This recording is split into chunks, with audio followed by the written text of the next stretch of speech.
Hello students, online class में आप सभी का स्वागत है। पिछले वीडियो में हमने न्यूटन की गति के प्रथम नियम का अध्ययन कर लिया था।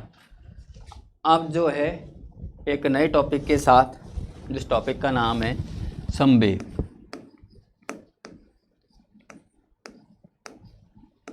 संवेग टॉपिक को समझने से पहले कुछ चीज़ें अपन को समझना आवश्यक है।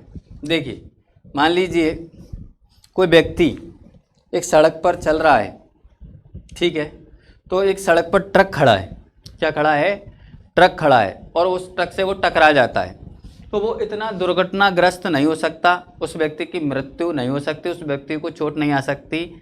लेकिन यदि व्यक्ति सड़क पर चल रहा है और कोई ट्रक या कार जो है चलकर आ रही है, दौड़कर आ रही है, तो वो व्यक्ति यदि उससे टकरा जाता है तो वो उसे ज़्यादा दुर्घटनाग्रस्त कर सकती है, यहाँ तक कि व्यक्ति की मृत्यु भी हो सकती है। समझ में आ गई बात? तो यहाँ पर अंतर किस चीज़ का पड़ा? द्रव्यमान का नहीं कह सकते आप।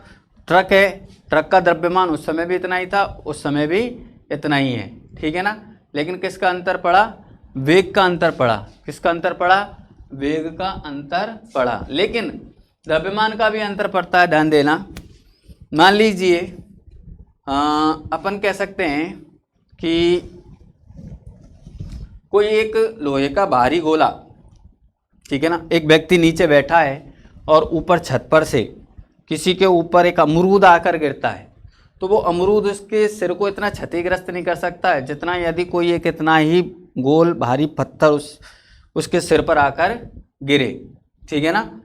क्यों? क्योंकि पत्थर का द्रव्यमान अमरूद के द्रव्यमान से अधिक है।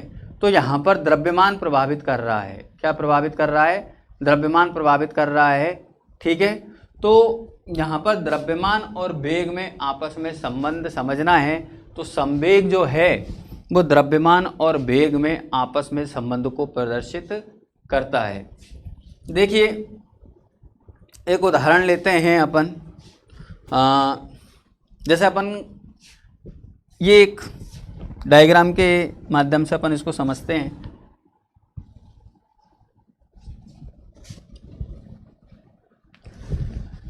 ये खिलाड़ी है जिसके द्वारा क्रिकेट खेला जा रहा है और ये गेंद को क्या कर रहा है? पकड़ रहा है, कैच कर रहा है। क्या कर रहा है? कैच कर रहा है। अब ध्यान देना, यहाँ कितनी स्थितियां दर्शाई गई है? 1 2 3। यानी गेंद इसके पास पहुंचने में यूं तीर का निशान दिखाया जा रहा है। जब खिलाड़ी ने शॉट मारा और गेंद इसके पास पहुंची है तब उसको दिखाया जा रहा है, ठीक है ना। तो ध्यान देना, गेंद यहाँ पर पहुंच रही है तब वेग अधिक है। यहाँ पर पहुंची जब यहाँ की तुलना में कैसा हो गया? कम, ठीक है। और यहाँ पर पहुंची जब उससे कम हो गया, ठीक है। कैसा हो गया? कम हो गया। तो आपसे क्वेश्चन कर लेता है कई बार कि जैसे आपसे क्वेश्चन कर ले,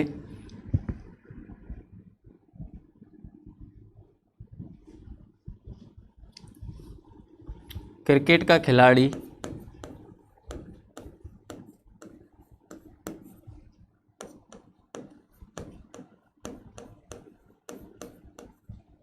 गेंद को पकड़ते समय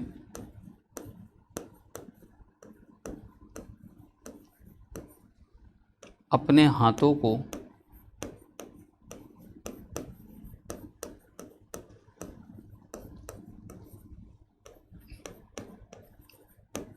पीछे की ओर क्यों करता है?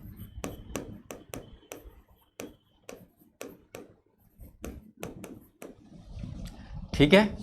क्रिकेट का खिलाड़ी गेंद को पकड़ते समय अपने हाथों को पीछे की ओर क्यों करता है?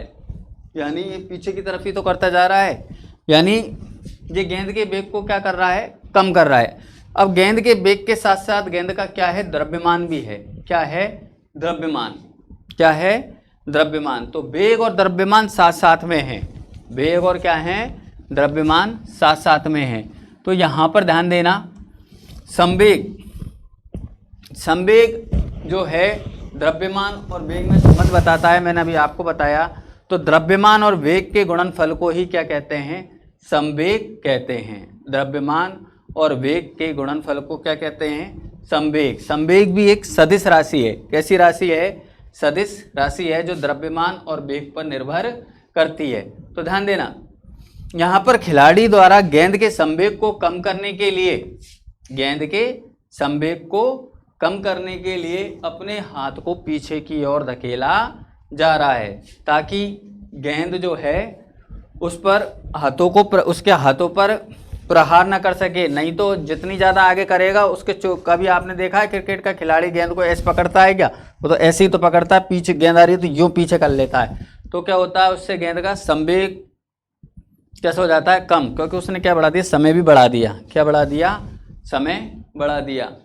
इसी प्रकार यदि एक क्वेश्चन अपने माइंड में आ जाता है कई बार, ध्यान देना, कि जैसे एक पॉइंट का खिलाड़ी होता है और एक बाउंड्री पे खिलाड़ी होता है, तो किसको कैच करने में आसानी रहती है? बाउंड्री के खिलाड़ी को। पॉइंट के खिलाड़ी को कैच करने में बहुत कठिनाई होती है। पॉइंट पर अपने भारतीय टीम में जो सुरेश रैना, युवराज सिंह, ये बहुत पॉपुलर खिलाड़ी लगते हैं और इसी कारण उनका नाम होता है। क्यों? वहाँ पर हाथ पर टूटने की ज़्यादा संभावना होती है और इसी कारण जो है उन्हीं के ज़्यादा पट्टी लिपटी मिलेंगी आपको। क्यों? क्योंकि वहाँ से जब क्रिकेट का खिलाड़ी शॉट मारता है तो सीधी गेंद उनके ही पास जाती है और उनको उसी को रोकना होता है, ठीक है ना। लेकिन एक बाउंड्री पे लगा हुआ होता है, जब तक तो गेंद के वेग में क्या हो जाती है? बहुत कमी हो जाती है। तो ये बिल्कुल ऐसा ही उदाहरण है, जैसे एक मान लीजिए बंदूक की गोली हो। बंदूक की गोली को एक तो मैं हाथ से फेंक रहा हूँ, ठीक है ना, हाथ से फेंक रहा हूँ, और एक जो है बंदूक की गोली को जो है मैं किससे चला रहा हूँ? बताइए। बंदूक से चला रहा हूँ। किससे चला रहा हूँ? बंदूक से चला रहा हूँ। तो दोनों स्थितियों में हाथ से फेंक रहा हूँ, तब यदि कोई उसे पकड़ेगा तो वो घायल नहीं होगा। लेकिन यदि मैंने बंदूक से चलाई और कोई ने उसे पकड़ने की कोशिश की तो वो डेफिनेटली घायल हो जाएगा। यहाँ द्रव्यमान समान है लेकिन वेग कैसा है? अलग अलग है। कैसा है? अलग अलग। इसलिए जो है इसी प्रकार जैसे आपने देखा होगा कि टेबल टेनिस होता है। टेबल टेनिस में जो गेंद होती है यदि वो लग भी जाती है तो उससे कोई क्षतिग्रस्त नहीं होता। लेकिन यदि एक क्रिकेट की गेंद लग जाए, ठीक है ना, तो उससे व्यक्ति क्षतिग्रस्त हो सकता है। समझ में आ गई? तो यहाँ द्रव्यमान और वेग दोनों को समझना है अपन को। तो पॉइंट के खिलाड़ी को जो है गेंद को पकड़ने में बहुत कठिनाई होती है, और जबकि बाउंड्री का जो फील्डर होता है उसको गेंद को पकड़ने में आसानी होती है। इसी प्रकार आपने देखा होगा कि मुक्केबाज होते हैं, मुक्केबाज आपस में मुक्केबाजी करते हैं। तो आपने देखा होगा कि जो मुक्केबाज होता है जब मुक्का मारता है तो वो जिस पर प्रहार करता है तो वो प्रहार खाने वाला व्यक्ति अपने सिर को पीछे की तरफ धकेलता है। क्या करता है? सिर को पीछे की तरफ, यानी अपने शरीर को पीछे की तरफ मोड़ लेता है। यानी वो उसके मुक्के के वेग को क्या करता है? कम करता है। क्या करता है? कम। यानी यहाँ पर भी संवेग से ही संबंध है। किससे संबंध है? संवेग से। ये थोड़ी कि वो आगे कर देगा कि हाँ भाई और मान ले, तो ऐसा कर दिया तो उसका नाक मुंह ज़्यादा टूटने की संभावना रहेगी। लेकिन पीछे किया ना तो प्रहार का असर कम होगा। आगे कर दिया तो दूसरी बार तो खेलने के चांस ही नहीं रहेंगे उसके। तो यानी उसने क्या किया? संवेग को कम किया। क्या किया? संवेग को कम किया। यहाँ पर इसी प्रकार इस डायग्राम में देखिए, थोड़ा सा इस डायग्राम में एक कराटेबाज दिखाया गया है। एक कराटेबाज को आपने देखा होगा कि एक कराटेबाज जो होता है सिल्ली को आसानी से तोड़ देता है, ईंट आदि को आसानी से तोड़ देता है। अब ऐसा क्यों कर पाता है वो? बताइए। क्योंकि वो क्या करता है, जब कराटे आदि का प्रहार करता है तो अपने जो हाथ का वेग होता है ना उसको एकदम तेज़ी से करता है। वो एकदम वेग को क्या कर देता है? बढ़ा देता है। यहाँ पर वेग को कम नहीं करेगा। वेग को कम कर दिया तो हथेली गई हैं, ये तो धीरे धीरे ला रहा है और तोड़ दिया ले। वो तो क्या करेगा? झटके से तोड़ता है। क्या करता है? झटके से तोड़ता है। यानी उस पर अपना हाथ का क्या लगाता है? वेग लगाता है। क्या लगाता है? वेग। बड़े आराम से लाके तो जन्म नहीं तोड़ सकेगा, बहुत ही फुर्ती से उसको वो लाता है और तोड़ता है। यहाँ पर ये देखिए, ये फुर्ती दिखा रखी है, बिल्कुल एकदम तेज़ी से लाया और उसने क्या किया? सिल्ली को तोड़ दिया। समझ में आ गई। सिल्ली हो या कोई भी चीज़ हो, लकड़ी होती है, उसे भी आसानी से ये तोड़ लेते हैं। तो संवेग आपके समझ में आया होगा। संवेग, सबसे पहले संवेग को जो है परिभाषित करते हैं अपन।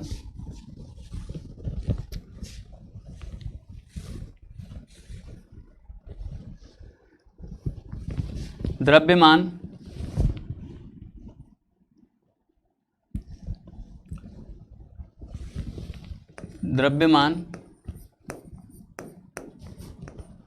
व वेग के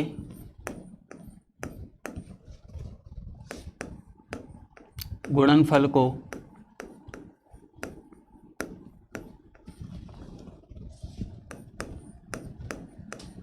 संवेग कहते हैं। क्या कहते हैं? संवेग कहते हैं। संवेग को P से प्रदर्शित किया जाता है। ये एक सदिश राशि है, इसलिए वेक्टर का प्रयोग करेंगे। द्रव्यमान एक अदिश राशि है, इसलिए कोई वेक्टर का प्रयोग नहीं करेंगे। वेग जो है एक सदिश राशि है, तो इसके लिए इसका प्रयोग किया जाएगा। तो ध्यान देना, यहाँ पर ये जो है P बराबर m गुणा B, ठीक है। ये किसका सूत्र है? संवेग का सूत्र है। यदि मात्रक निकालें अपन संवेग का, तो द्रव्यमान का होता है किलोग्राम और वेग का मीटर प्रति सेकंड। इंग्लिश में लिख लो भाई, जब इंग्लिश में लिख रहे तो किलोग्राम मीटर प्रति सेकंड, ठीक है ना, मीटर प्रति सेकंड। अब ध्यान दे रहा, कई बार इस प्रकार से भी दे देगा आपको, किलोग्राम गुणा मीटर। अब इस सेकंड को ऊपर ले जाओगे ना, तो वो इससे माइनस होगा, ठीक है ना, इस प्रकार से ms -1, यानी ये s जो है ऊपर की तरफ जाएगा तो किस में हो जाएगा? माइनस में हो जाएगा। तो ये संवेग का मात्रक है।